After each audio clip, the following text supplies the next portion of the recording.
सर्दियों का मौसम चल रहा था। सारे पंछी सर्दी से बचने के लिए आग जलाकर अपना शरीर गर्म कर रहे थे। तभी वहां पर भूरा कौवा आ जाता है। अरे भूरे, तू आ गया। थोड़ा हंस भी लिया कर। तू इतना कलमुआ है कि हमें अंधेरे में दिखाई भी नहीं दे रहा। सारे पंछी जोर जोर से हंसने लगते हैं और भूरा बिना किसी को कुछ बोले मन ही मन में इसका बदला लूंगा ऐसा कहकर वहां से उड़ जाता है। उसे रास्ते में जादूगर तोता का पॉम्पलेट मिल जाता है। उस पॉम्पलेट को भूरा कौवा पढ़ता है। कल करे सो आज कर, आज करे सो अब। हो किसी बात से परेशान तो मिलेगा उसका समाधान। संपर्क जादूगर तोता। भूरा उस पॉम्पलेट को पढ़कर उस जगह जाता है। अरे भूरे कौवे, आ गए तुम? अरे पर आपको मेरा नाम कैसे पता चला? ये मेरी सालों की तपस्या का फल है बच्चे। तुम्हें जो चाहिए वो मैं ही दे सकता हूँ। क्या सच में? आप मुझे सबसे सुंदर बना सकते हो? हाँ हाँ, मैं कुछ भी कर सकता हूँ, लेकिन बदले में मुझे कुछ देना पड़ेगा। भूरा जादूगर की सारी बातों को मान लेता है। जी हाँ तोते महाराज, आप जो चीज़ बोलोगे वो मैं चीज़ आपको ला कर दूंगा। बस मुझे सुंदर बना दीजिए। हाँ, तो ध्यान से सुनो मेरी बात। अगले अमावस की रात तक जितने पक्षियों के पंख इकट्ठा हो सके इकट्ठा करो और मेरे पास लेकर आओ। तुम जितने ज़्यादा पंख लाओगे तुम उतने ही ज़्यादा सुंदर दिखोगे। भूरा सुंदर दिखने के लिए कुछ भी कर सकता है और वो हर रात अगली अमावस्या तक पंछियों के पर चोरी करके जमा कर रहा था। क्या हुआ बुलबुल, तुम इतनी परेशान क्यों हो? क्या बताऊँ लाडो, दिन ब दिन तो मेरे पंख की संख्या कम ही हो रही है। बल्कि मैं मेरे पंख को सुंदर दिखने के लिए उन्हें हर रोज साफ करती हूँ। हाँ हाँ बुलबुल, मेरे भी पर दिन ब दिन कम हो रहे हैं। पता नहीं क्या हो रहा है। तभी बाकी के सारे पंछी वहां पर आ जाते हैं जिनके पर गायब हो रहे थे। नहीं नहीं, ये कोई आम बात नहीं है। सारे पंछियों के पर यूं ही कैसे कम हो सकते हैं? जरूर इसके पीछे कोई साजिश या फिर कोई बीमारी हम पंछियों में आ गई है। इधर कालू कौवा अपने ख्यालों में मन ही मन सोच विचार कर रहा था। सारे पंछियों के पर ऐसे अचानक गायब कैसे हो रहे हैं?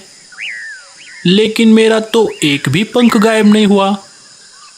जरूर ये किसी की सोची समझी साजिश है। इधर सारे पंछी ये बात तोता राजा को बताने की सोच रहे थे। इधर भूरा अमावस्या की रात का फायदा उठाकर सारे पंछियों से बचकर पंखों को एक बोरी में भरकर जादूगर तोता के पास चला जाता है। भूरा उड़ते उड़ते जा रहा था। सब तरफ अंधेरा था और तारे भी चमक रहे थे। भूरा कौवा जादूगर तोता के पास आ जाता है। अरे भूरे, आ गए तुम? मैं तो तुम्हारा ही इंतजार कर रहा था। मैंने तुम्हारे लिए उस बड़े से कुंड में जादुई पानी रखा है। जाओ उसके अंदर जाकर नहा लो। और हाँ, एक बात का ध्यान रखना, सिर्फ अपने गले तक ही नहाना। अगर ये पानी तुम्हारे आँखों में चला गया तो तुम अंधे हो जाओगे। ठीक है तोते महाराज, मैं सिर्फ गले तक ही नहाऊंगा।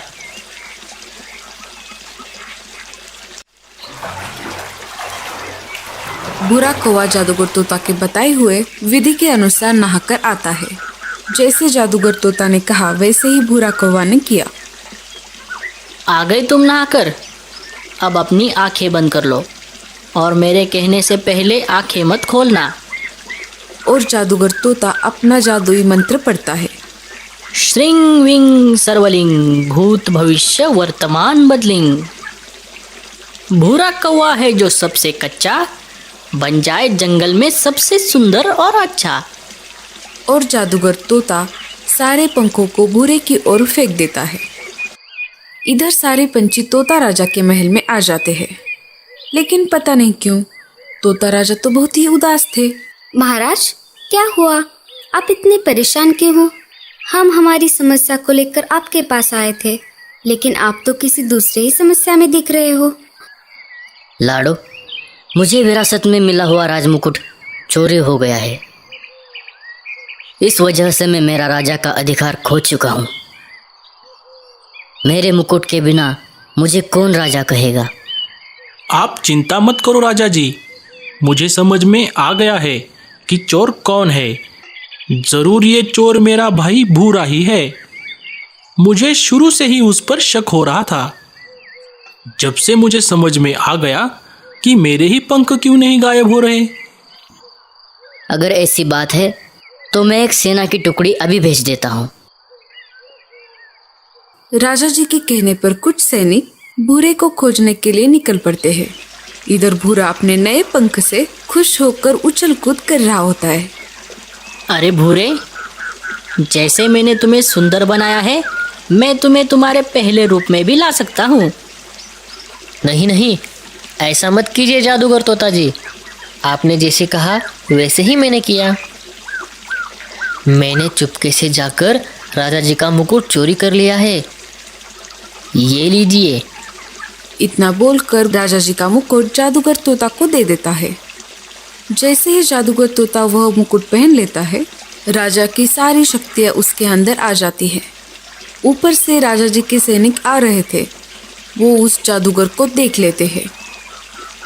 अरे राजा जी, आप यहाँ कैसे? आप इतनी जल्दी यहाँ कैसे आ गए?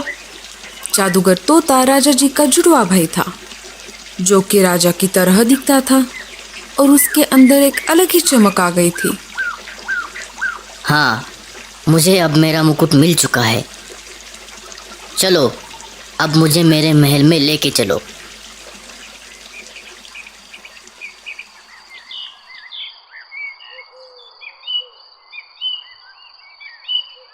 थोड़ी ही देर बाद वो राजा जी के महल में आ जाते हैं। सैनिकों, ये कौन है जो मेरे सिंहासन पर बैठा हुआ है? इसे अभी के अभी यहाँ से निकाल कर बाहर फेंको। अरे मिट्ठू, तू ला, मुझे मेरा मुकुट वापस कर दे।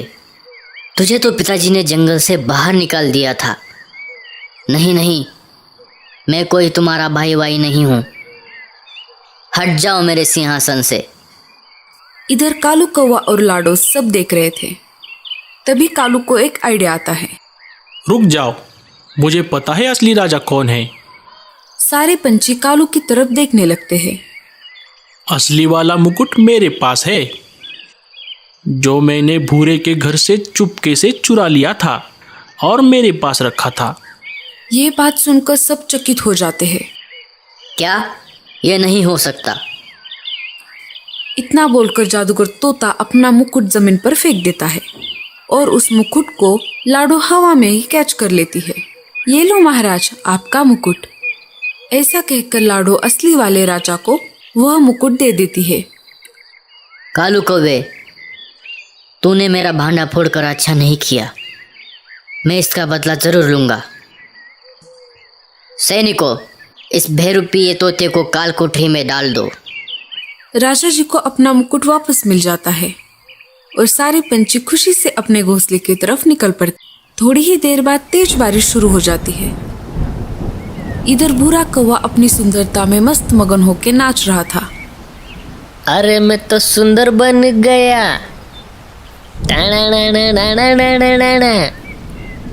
अरे ये क्या हो रहा है?